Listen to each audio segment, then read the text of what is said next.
Welcome back to Vinylology. In this episode, we feature our first road trip, this time to Orlando, Florida, where we visit a local record store called Park Avenue CDs, and we have our next exciting installment of Paddle Time. This time we have a whole group of friends giving opinions on these 10 releases. A great episode awaits, so let us not dally any longer. Enjoy!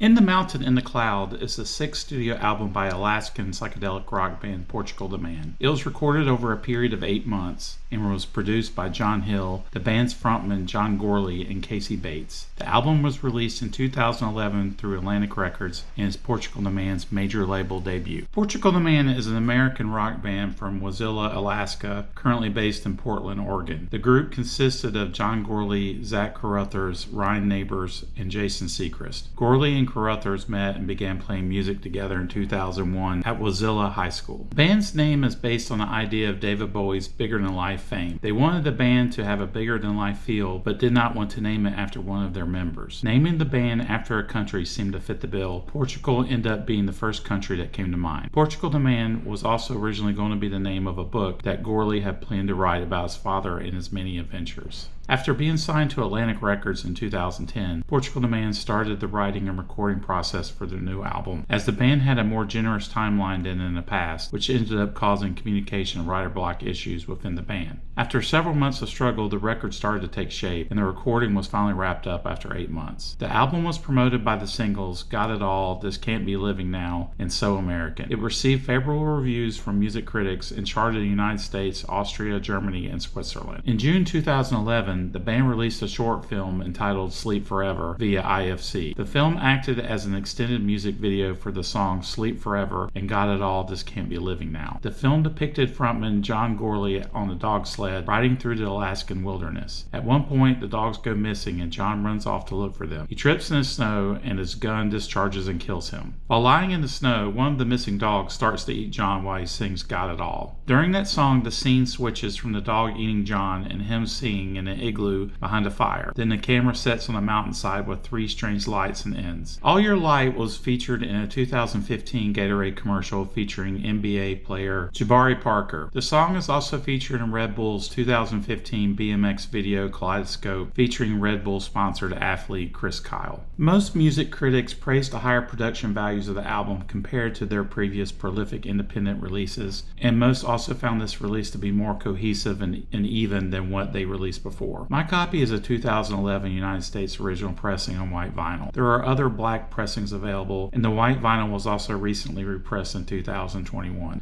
Unfortunately, the dynamic range is not that desirable, making the music flat sounding. It isn't horrible, just don't expect this to be anything close to audiophile quality. As you can see, I brought the records with me while we were having dinner with a huge group of friends and co-workers. I wasn't sure what to expect doing Paddle Time this way, but in hindsight the setting made it a little confusing and the group was maybe a little too large. Yeah, I know this one. That's the wrong album. Still, this must be a remake. That's the wrong album. That's the wrong album.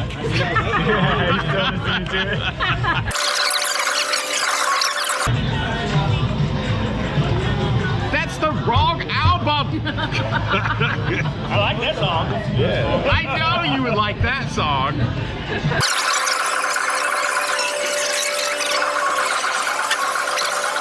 Yes, thank you.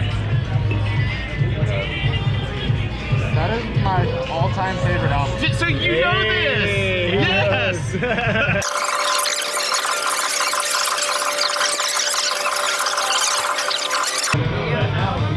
I think so, yeah.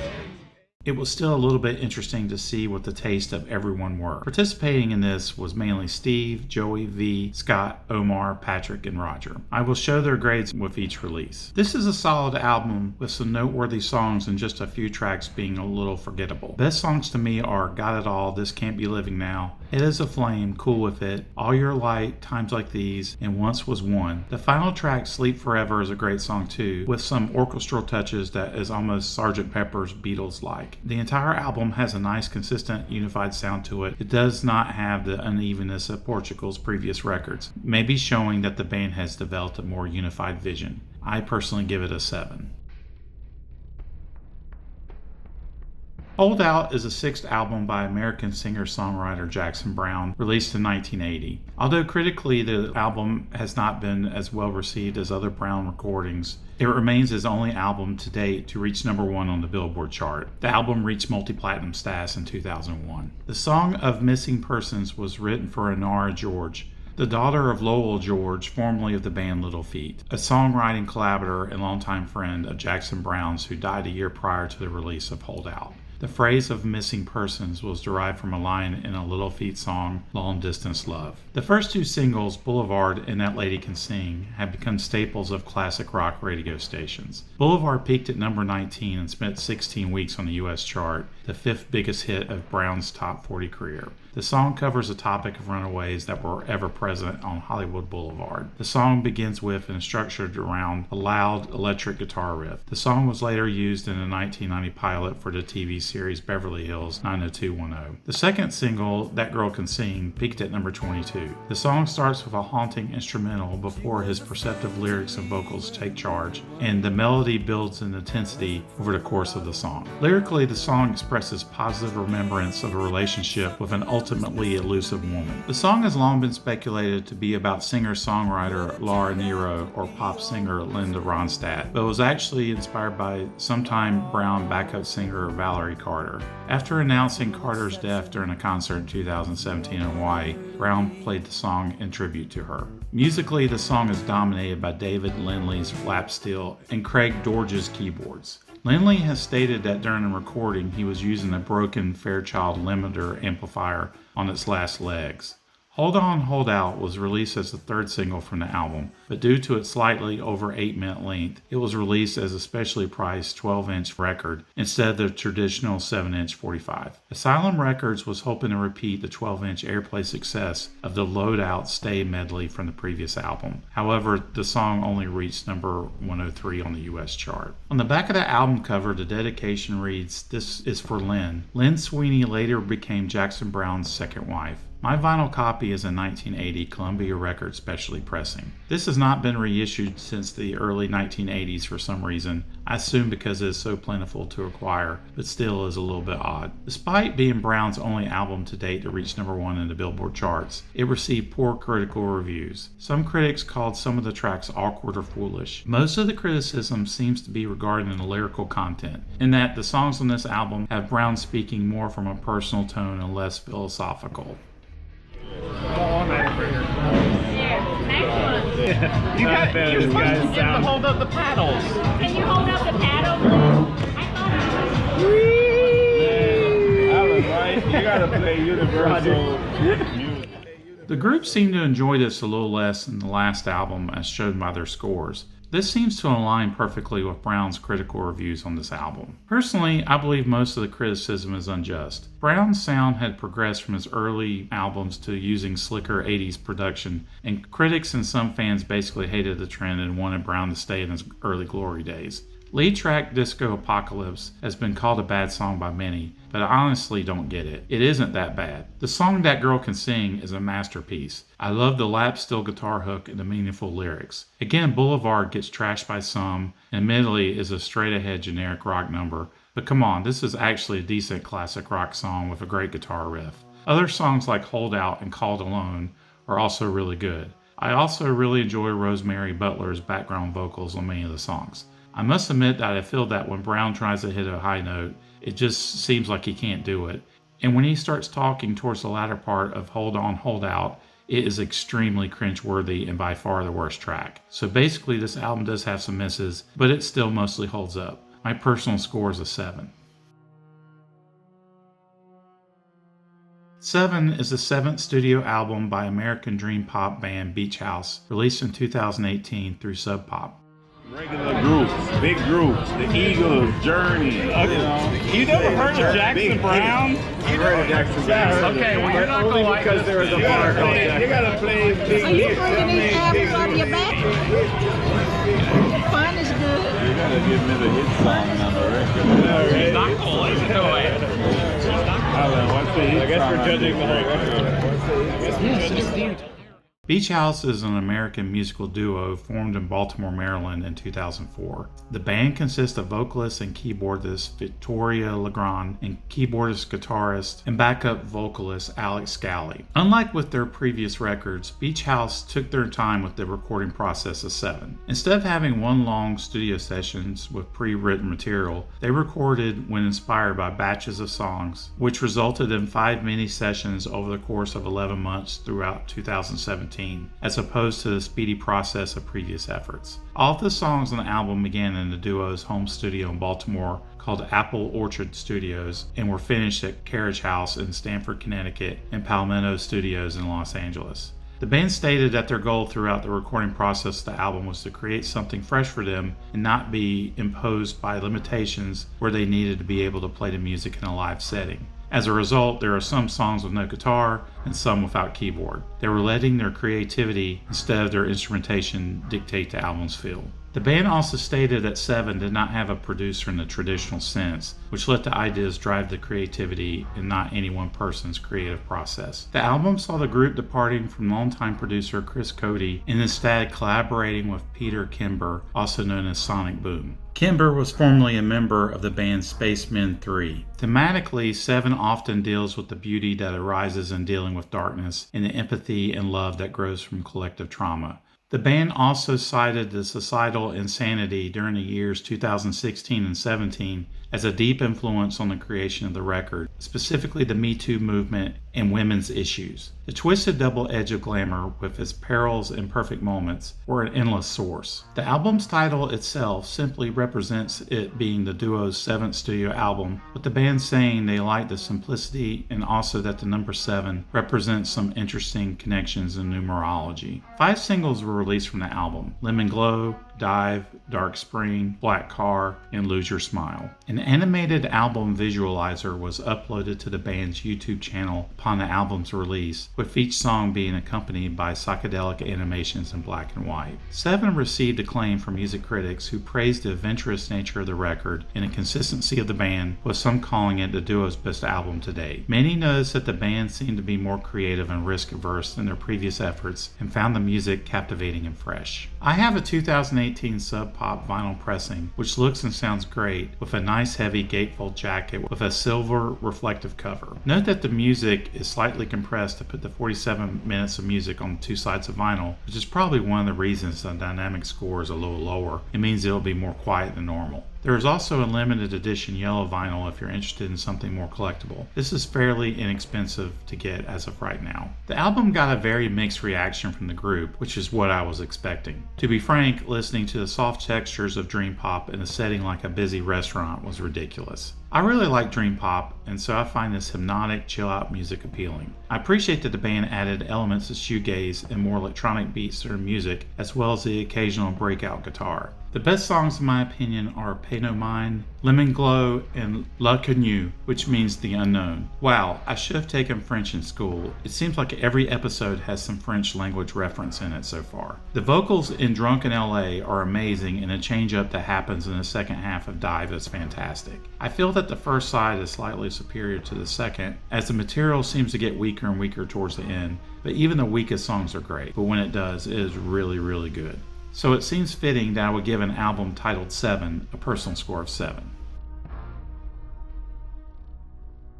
Portugal the Man Again. The band's 7th album, Evil Friends, was released in 2013. Produced by Brian Danger Mouse Burton, the album was reportedly influenced by Pink Floyd and The Dark Side of the Moon. Portugal the Man found the opportunity to work with Danger Mouse so important that they scrapped 2 weeks of recording 8 of 10 new songs in order to start fresh. Producer Danger Mouse was previously best known for his work with MF Doom, Gnarls Barkley, Jack White, and Broken Bells, and for producing award-winning albums for artists like Gorillaz, Gorillaz, the Black Keys, and Norah Jones. Changing studio locations from El Paso to Danger Mouse's headquarters in Los Angeles, the collaboration results in the band's most accessible and mainstream recording to date. The punchy, rhythm-driven elements in Danger Mouse's production create an elastic tension when contrasted with the band's loopy, hooky, guitar-centric psychedelic core. He doesn't change their sound, but brightens it, adding textural layers to make it more dynamic and punchy. In the months leading up to the release of the album, John Gorley posted dozens of photos on the band's social media feeds featuring portraits of high-profile celebrities and musicians, including Tom York and Kendrick Lamar, overlaid with his satanic illustrations. The band partnered with Avery Web Application Suite to release a sticker pack of the various elements in these drawings, allowing fans to create their own Evil Friends portraits and upload and share them. Upon release, the album was promoted by the singles Evil Friends, Purple, Yellow, Red, and Blue, and Modern Jesus. The second single, Purple, Yellow, Red, and Blue, featured a music video that was directed by the video production team That Go. The song was later featured in the soundtrack of the EA Sports games FIFA 14 and features background vocals by Este and Daniel Haim of the American alternative rock band Haim. The song features an almost funky bass line with flowing break beats, almost shimmering acoustic guitars, chorus-style vocals, a chugging B3, and piano. Evil Friends received favorable reviews from music critics and charted in the United States, Austria, Germany, France, and Switzerland. Most critics and fans applauded a combination of the band with the production skills of Danger Mouse and found the results to be often catchy, clever, and creative. A year later, in 2014, the singles from Evil Friends were remixed by artists such as Jake One, Passion Pit, and Charlie XCX. An unused song called Heavy Games was also released in 2014 on the soundtrack for the television show The Walking Dead, which was used in a season 4 promotion video for the show. There were only two 2013 vinyl pressings, one UK and one US, both which include a compact disc copy. Wow, I wish all new releases did that. I have the United States pressing, which is also on 180 gram vinyl, so I assume that is preferable to most. It has a fairly nice sound, but you really don't have any choices anyway. For some reason, the vinyl and the CD versions have different album covers.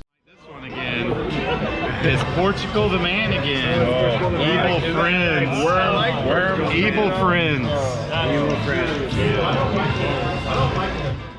The album got a mixed reaction from the group, with most of the scores right down the middle, and of interest, the scores are very similar to the other Portugal the Man listing that we discussed earlier. I prefer this album a little more than their previous album, In the Mountain and the Cloud, but I give them the same score of 7. The skills of Danger Mouse made a huge impact here. I feel like the quality of the songs is the same as their previous release, but the production seems to take it to the next level slightly. The monster track here is Purple, Yellow, Red, and Blue. Good God, what a fantastic song. I saw Portugal the Man play live in Los Angeles in 2018, and that song was fantastic live. The other album singles, Evil Friends and Modern Jesus, are great too, and I also like Waves. This release is still slightly considered psychedelic rock, but I think it is clear the band is getting less and less psychedelic sounding with each new release. Here are the Portugal the Man entries on the list so far if you have forgotten already.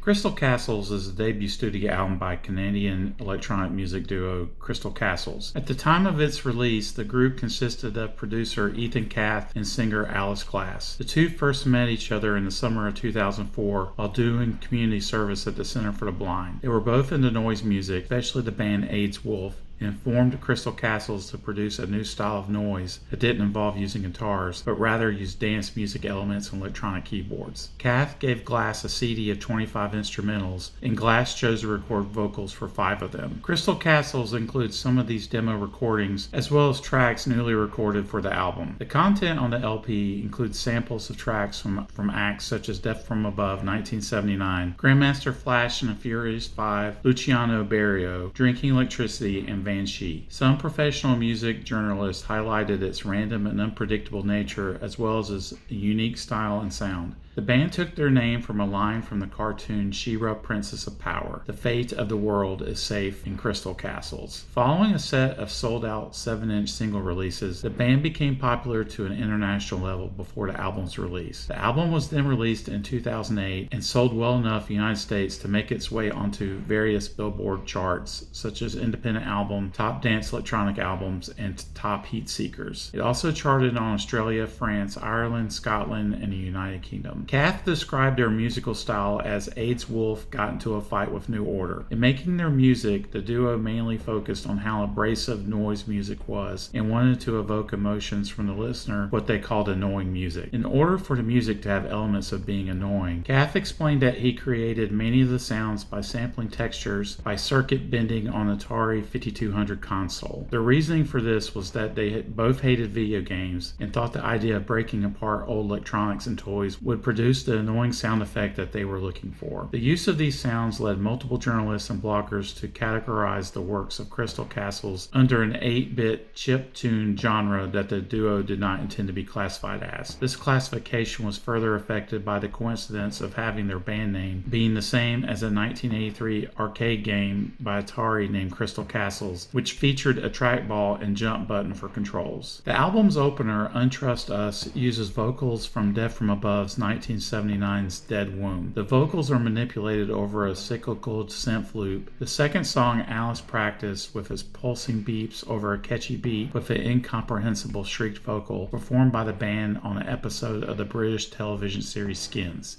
Crystal Castles! Yeah!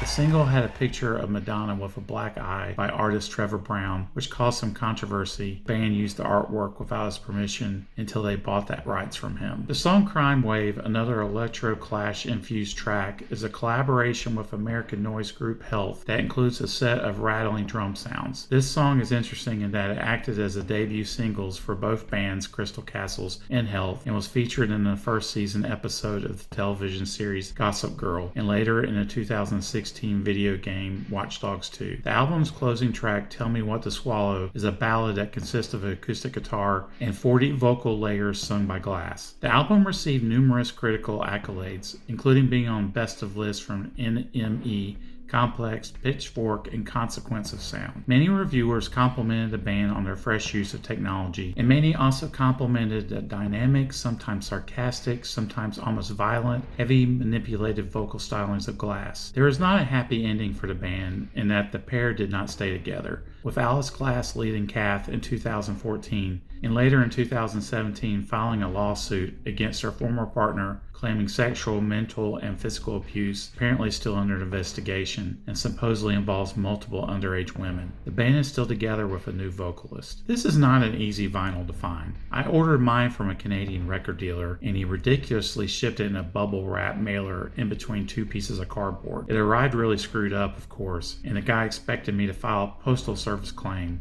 when it was actually his own shipping incompetence, which I refused to do. Whatever. I guess this is a good time to mention to always look at a seller's return policy because there's a higher chance of your album getting damaged in the mail. Anyway, there are just a few pressings. The one I have is a 2012 rainbow pressing, which usually is a bad sign since they are notorious for having bad vinyl quality control, but this does not sound bad. You could play it safer and get a 2008, 2016, or 2017 vinyl pressing instead.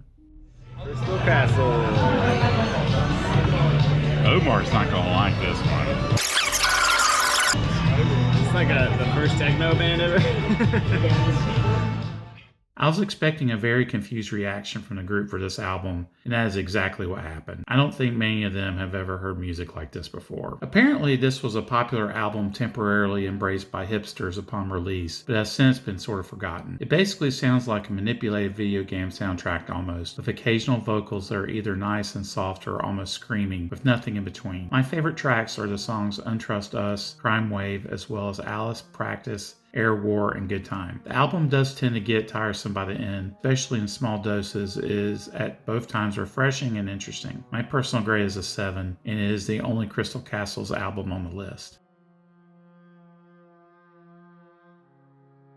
Songs About Jane is a debut studio album by American pop rock band Maroon 5. The album was released in 2002 by Octone Records, which is a New York-based independent label with distribution through BMG and Clive Davis's J Records. The album became a sleeper hit with the help of 5 singles that achieved chart success, including the Billboard hit Harder to Breathe and international hits This Love and She Will Be Loved. This is their only album to feature the original drummer Ryan Dusick. All but one member of the band have been members of a previous Los Angeles band called Kara's Flowers, which released an album in 1997 on Reprise Records with little success. Kara's Flowers left Reprise Records in 1999, and with the addition of guitarist James Valentine, the band became Maroon 5. Between their 2 record deals, lead singer Adam Levine spent a lot of time in New York, where he was exposed to an urban and hip-hop culture that was different than in Los Angeles. This new genre of music had a profound impact on his songwriting, and the songs were all written during this time. Much of the lyrics are inspired by Levine's relationship with his ex-girlfriend Jane Herman. Levine first saw Herman at a gas station and quickly fell in love with her. Levine has stated that there is at least one line in every song about her. After a somewhat weak initial release in the middle of 2002, the band started touring and eventually started seeing success almost a year later. The album was re-released in late 2003. At this point, it became a huge international commercial success by garnering a generally positive critical reception. It topped the album charts in Australia, France, New Zealand, Ireland, and the UK, and reached the top 10 in 17 other countries.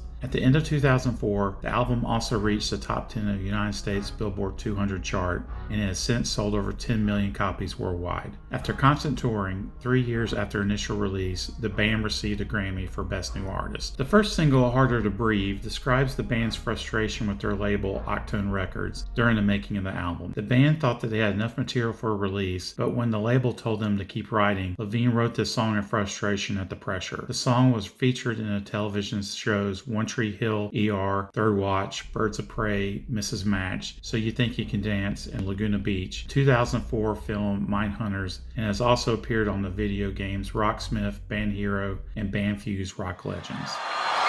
I was so high I did not recognize the fire burning in her eyes, the chaos that controlled my mind. Whispered goodbye, she got on a plane, never to return again, but always in my heart. Oh! This love has taken its toll on me. She said goodbye to many times before. The heart is breaking and burning. I had no choice, but I don't say goodbye anymore. Whoa, whoa, whoa.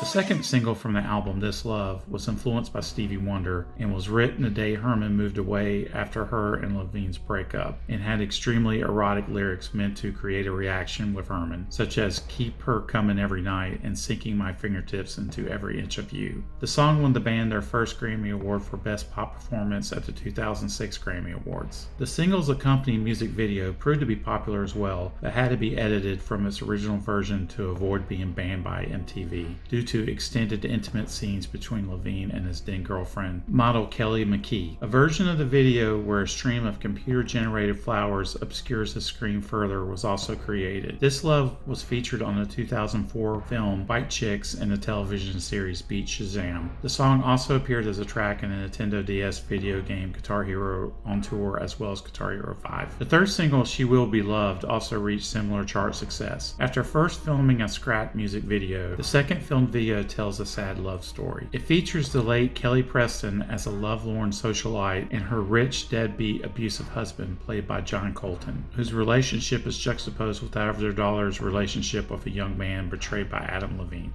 The younger man, however, constantly obsesses over his girlfriend's mother, possibly more so than his own girlfriend. The video is often compared to the 1967 film The Graduate, as it has similarities with the storyline between the daughter, the boyfriend, and the mother. Fourth single, Sunday Morning, did not reach the same chart success as the previous singles, but nevertheless garnered positive reviews from critics. The accompanying music video is set in a karaoke bar, which was inspired when the band saw some of their songs on the karaoke list at a Japanese bar. The song was featured on the 2003 film Something's Gotta Give, the television series Third Watch, the 2003 British film Love Actually, the 2005 film Cheaper Up by the Dozen 2, as well as the karaoke video games Lips and Just Sing. The fifth and final single was the song Must Get Out, which failed to chart in the United States, but made the top 30 in the United Kingdom, Ireland, and New Zealand, and was musically an homage to the band The Police. It is the only single to have an official live music video. But the first time, you guys should know that one.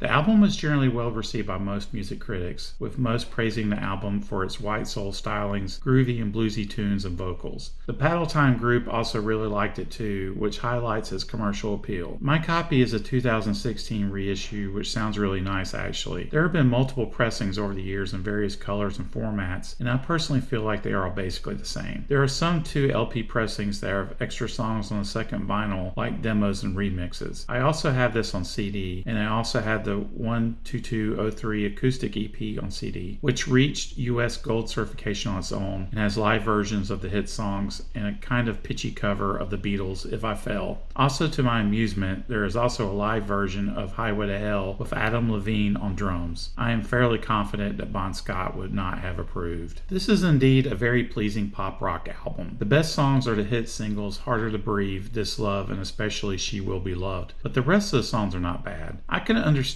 why some people consider the band overhyped and all that, but to completely overlook all their music entirely means you might be missing out. Levine's voice is interesting in that he supposedly has a 3.5 octave range and is able to sing in falsetto, even though he's technically a tenor. I think my main criticism of Levine is there is not enough emotion coming through in his performances, if that makes sense, and some of the instrumentation sounds a little bland, but you can go a lot worse than this, so I personally give this a 7. Also, check out the Call and Response remix album. I actually tend to prefer the remix versions compared to the originals, which has contributions from Of Montreal, Dear Hoof, Cut Copy, and many others.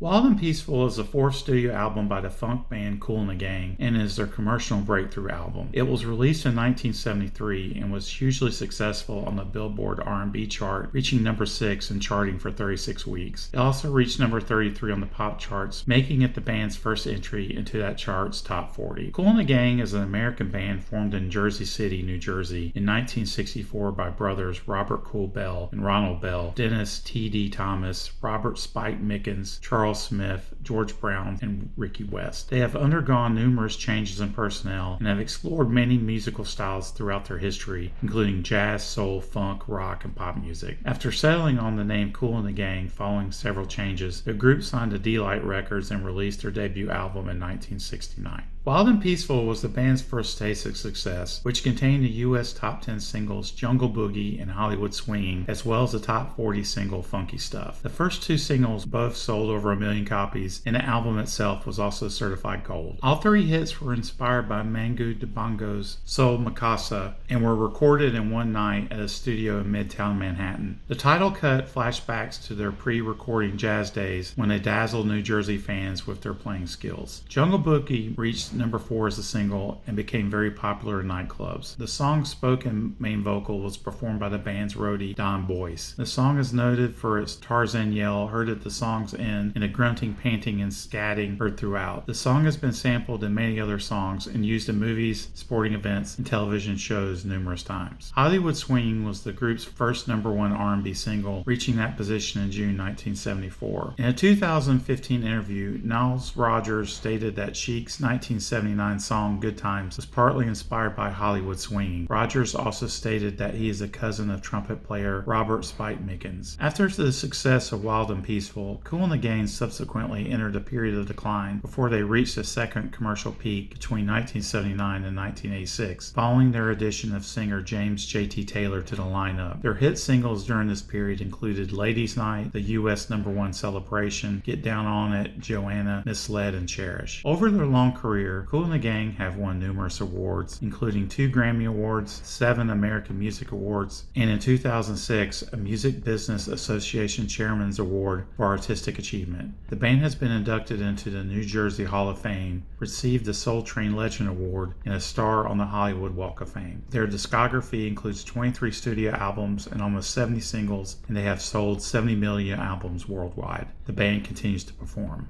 My copy is a used 1973 pressing with D-Light Records labels and has a little too many pots for my liking, but the sleeve is nice and still has a shrink after all this time. This has gotten repressed occasionally over the years, with the most recent being a really hard to find 2013 limited edition release on red vinyl. The members of the group were generally on the same page with this one, which is interesting. This is in fact a really nice album with really nice musicianship with songs that have held up very well. I'm sure everyone already knows about funky stuff and especially Jungle Boogie, but the album is an easily listenable affair throughout. The songs Life Is What You Make It and Hollywood Swinging are particularly soothing and catchy. I am sure when people think of this band, they often think of their 1980s output, and this album does not sound as poppy as those albums and hit singles. This is more of a funky, bass-thumping release that features a funk sound was just getting popular at the time. This is Kool and the Gang's only album on the list, and I give it a 7.5. Not to be confused with the British electronic artist Max P. Jarvis, who also goes by the name of Gas. Gas is the main musical project of German electronic musician Wolfgang Voigt. The album, featuring untitled tracks, was created as an expressive medium inspired by his experiences with taking LSD in a Königsforst, a German forest situated near his hometown of Cologne, for long periods in his youth. He has claimed that the intention of the Gas project is to bring the forest to the disco, and Königsforst reconfigures Voigt's memories as a Brothers Grimm fairy tale, seeing nature as an enchanted landscape. Voigt has amassed an incredible discography, which includes more than 160 albums and 40 aliases. His work under the name of the Gas moniker started in 1995. However, his regarded individual pieces created from 1989 onward as being part of his Gas project. Gas's music is primarily regarded as ambient techno with minimal techno, combining ambient music and 4/4 techno. It is the most abstract of Voigt's many projects, with albums consisting of several long untitled tracks. All Gas material shares a common characteristic sound, based on a hazy, ambient wash of drones and sampled loops, barely audible fragments of horns, strings, record hiss, and wind, usually accompanied by a repetitive four-on-the-floor kick drum. The resulting effect is ambient techno at its most minimal, with a tone that is tranquil yet dark, ominous, and haunting. Moreover, the spare ambience of the music belies its power. Turn this music up loud on a high-quality sound system with a lot of bass kick, and Königsforst is downright trance-inducing, especially since majority of the tracks carry on for over 10 minutes, with only slight variation over the course of their duration, often invoking a sense of foreboding. Voigt builds his tracks using samples, which are manipulated beyond recognition to create what can better be described as textual environments than songs. He also has said the music moves around in constantly overlapping loop structures, and there is no definitive start nor end. Most of the time, there is no clear musical progression in a Gas track and lacks any trace of orthodox melody or chord change. However, the sources of Voigt samples are often of musical origin, encapsulating old pop music as well as classical music such as Richard Wagner and Arnold Schoenberg. Also curiously slightly influential is the genre of glam rock. One of the first Gas releases was a remix of the T-Rex song Hot Love, as done by Love Incorporated, another Voigt project, and the Gas moniker most likely originated from the T-Rex song Life's a Gas from their Electric Warrior album, since that is also the name of the Love Incorporated remix album. An interesting analysis on the album was conducted in 2015 by Dr. Christopher Dukes, based in the UK. He published a paper entitled Lessons Learned in the Königsforst, which he described how the album helped him sleep where nothing else will, and estimates he had listened to the album over 3,000 times. Trying to analyze the power of the music, he personally traveled to the forest outside of Cologne, assessed by the album and how it helped as a sleep aid, stress reliever, and as a possible treatment for post-traumatic stress disorder. His analysis is currently available on Bandcamp. The original 1998 CD and vinyl pressings feature notable differences. Two of the songs were on vinyl but not on CD. One was on CD but not on vinyl, and several tracks on CD had extended runtimes. The first track on the CD version was also released as October A on the 1999 October EP.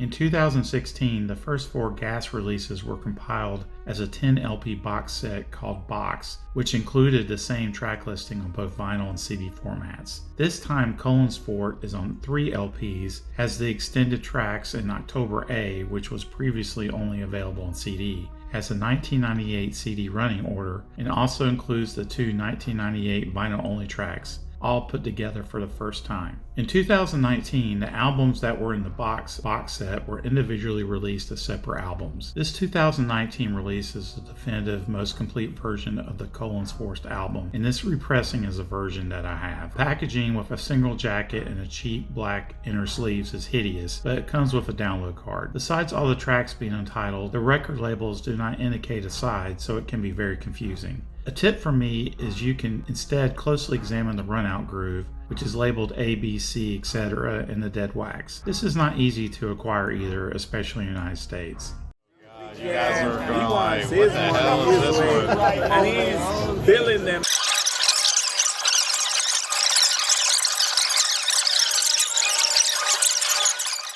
I was again expecting something like this to not go over well with the group, and it appears that is the case. My personal grade is a 7. One of the best songs is the untitled track, which is also titled October A, on the first side of the first LP, which has a pounding 4/4 beat across a rising arpeggio melody and is over 9 minutes long. I also especially enjoyed the track on the second side, which is almost 14 minutes long and sounds similar to the first track but longer. The other tracks have various sound structures and moods. The entire album is great if you enjoyed ambient electronic music like I do, and is wonderful for all types of chill out activities like reading, meditating, working, falling asleep, etc. This is Gas's only album on the list.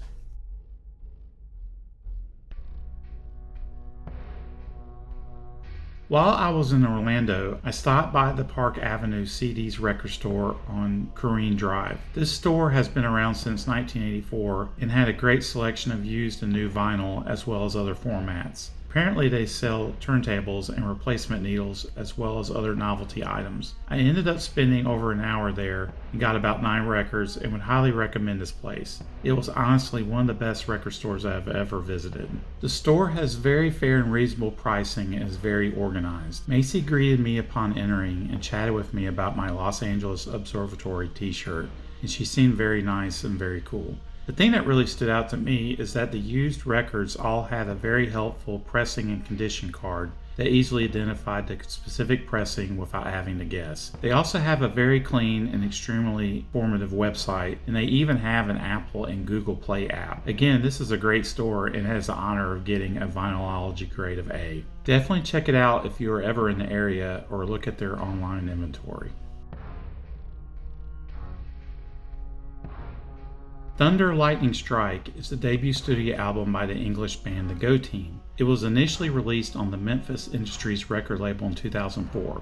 The Go Team are an English 6-piece band from Brighton, England. Their music denies easy categorization as it combines indie rock and garage rock with a mixture of funk and Bollywood soundtracks, double Dutch chants, old school hip hop, and Sonic Youth style distorted guitars. Their songs are a mix of live instrumentation and samples from various sources. The band's vocals vary between performances, while live vocals are handled mostly by British freestyle rapper Ninja, and vocals on the record also featured sampled and guest voices. The album was the project of founding member Ian Parton, who recorded demos and musical ideas after work onto many dozens of cassettes using a lo-fi 4-track recorder, entitled each tape with a potential song name idea. Each track on the album was created by combining 5 or 6 different ideas from this large assortment of tapes, trying out different chorus sections from one with the verse section of another to give the music an overall feeling of constantly switching radio channels. Get It Together was the first track Parton created where he felt that he got the juxtaposition of differing styles within one song just right, giving him the template and direction for the rest of the album. Recording took place in both the garage and kitchen of Parton's parents' house in Swansea while they were away on holiday, with him playing all live instruments himself. As of this time, there were no other members of the band. The album was co-produced by his sound engineer brother, Gareth Parton, who helped Ian set up the makeshift home recording facility in Wales and later mixed the tracks at the Fortress Studios in Bluestone in London. The original 2004 Memphis Industries release of the album, sometimes referred to as the illegal version, had none of its samples cleared, as Parton didn't expect the album to attract much attention. However, Thunder Lightning Strike received wide critical acclaim and was later nominated for the 2005 Mercury Music Prize. Thereupon, a legally clean version of the album was painstakingly recreated by the Parton brothers, containing only cleared samples and rewritten, resung lyrics, all under the guidance of a legal musicologist. Junior Kickstart, Bottle Rocket, and Lady Flash were among the most heavily reworked tracks, while Get It Together was one of a few tracks that remained untouched. This revised legal version of the album was re-released in the United Kingdom and the United States by Columbia Records in October 2005 with 2 additional bonus tracks. The album was released to widespread critical acclaim. The band's popularity increased with the reissue of Lady Flash in the United Kingdom, resulting in national primetime airplay on radio stations such as BBC Radio 1, KFM, and the Atlanta, US-based 99X. The song Get It Together was featured in trailers for the video game Little Big Planet.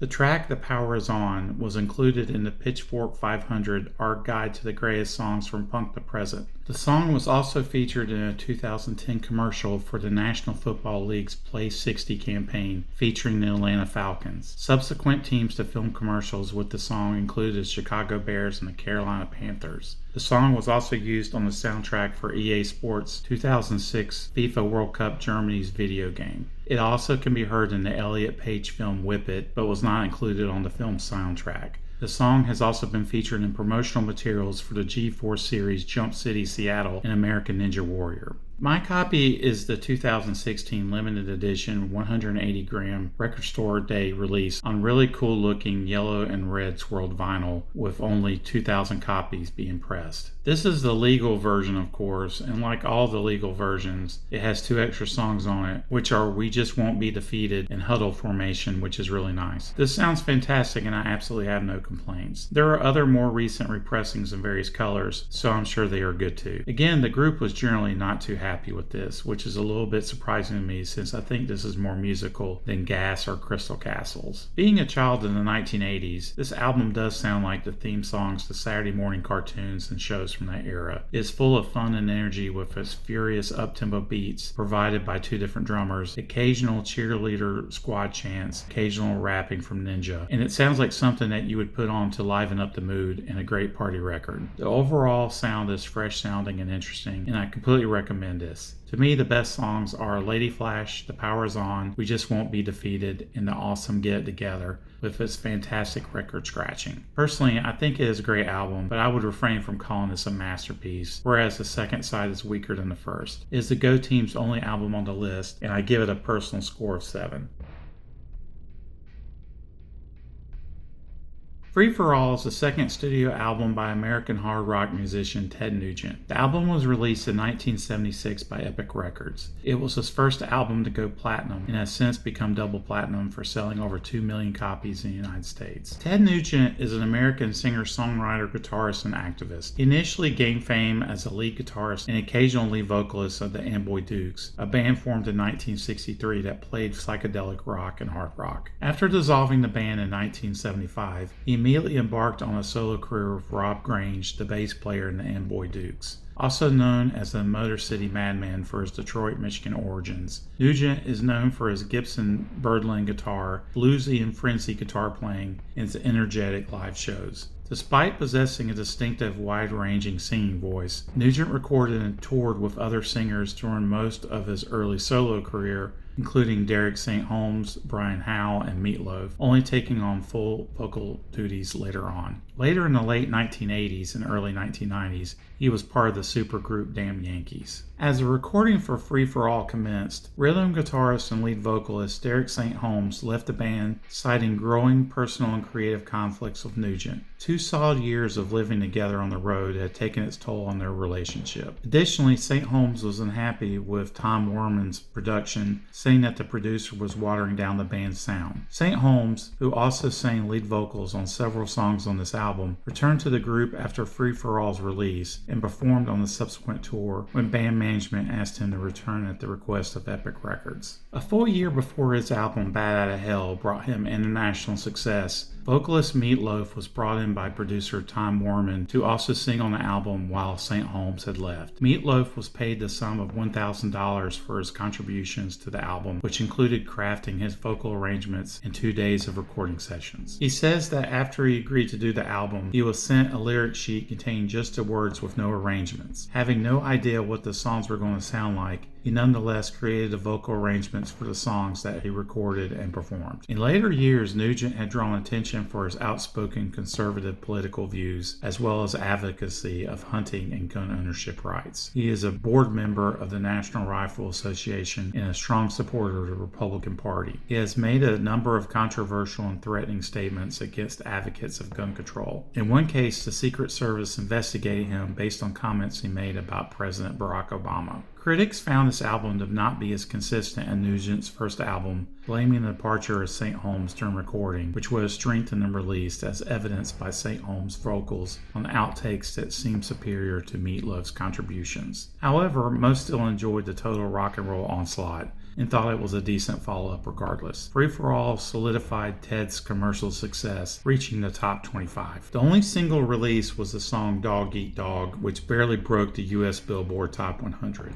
My copy is a 1979 Columbia Records Bittman reissue, which sounds decent. Besides the multitude of 1970s pressings, if you want to splurge a little, there was also a 2016 remastered vinyl from the French label Culture Factory, pressed on translucent green vinyl, limited to 2,000 copies. Culture Factory usually does good work with high quality releases that feature an Obi strip. Yes, last one. Yes, I don't know what you did. Last one. So, You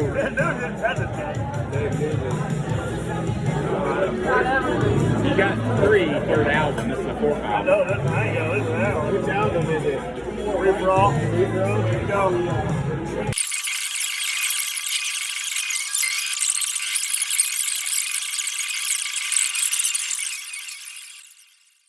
Some of the group members were excited to hear something that they recognized again, so the scores are higher. This is a fast-paced, no-holds-barred hard rock release. Using 3 different singers throughout does not seem overly jarring, and the gas pedal is definitely on the floor. My favorite songs are their title track, Free For All, Turn It Up, and Dog Eat Dog. In my opinion, the Meat Loaf songs, while not horrible, are definitely the weakest, and the first side of music is clearly superior over the second side. I give this a 7. Wow. And the fun is already over. How sad. Thanks to the gang for their participation in this episode. I'm now showing their favorites ranked. You can definitely see the more commercial bands up near the top and the more experimental acts towards the bottom. Also, thanks for the city of Orlando for their hospitality and not killing any of us with COVID. Till next time, fellas and ladies, ta-ta.